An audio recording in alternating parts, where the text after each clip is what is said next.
Wait, let me pray for you. Panginoon, inalalapit ko sa iyo ang taong nanonood ngayon. Ikaw ang nakakakita ng pagod na hindi niya sinasabi, pagod na pilit niyang tinatago sa kanyang sarili. Panginoon, yakapin mo siya sa sandaling ito. Alam mo ang nilalaman ng puso niya, pusong patuloy na lumalaban kahit na nahihirapan na siya.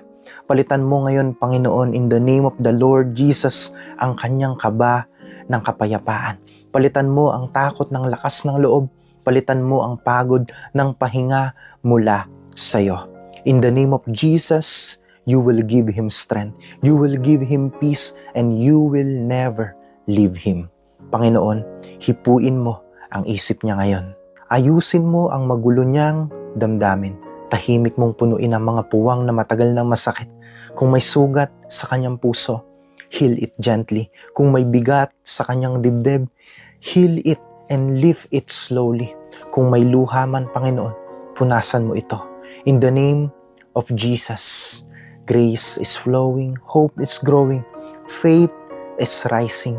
Panginoon, ipaalala mo sa kanya na hindi siya nag-iisa. Nandyan ka sa bawat hakbang, nandyan ka kahit wala siyang lakas magsalita.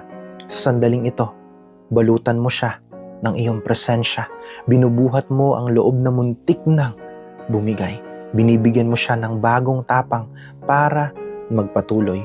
Ikaw ang Diyos na tapat hanggang dulo. Ikaw ang Diyos, Panginoon, na hindi bumibitaw. Ikaw ang Diyos na sapat sa lahat ng pinagdadaanan niya. Maraming salamat, Panginoon. Ito po ang aming panalangin sa pangalan ni Jesus. Amen. Claim the blessing from the Lord. Comment down below your prayer requests para maisama ko po sa aking personal prayer. Share this prayer and always remember, this is all for Jesus.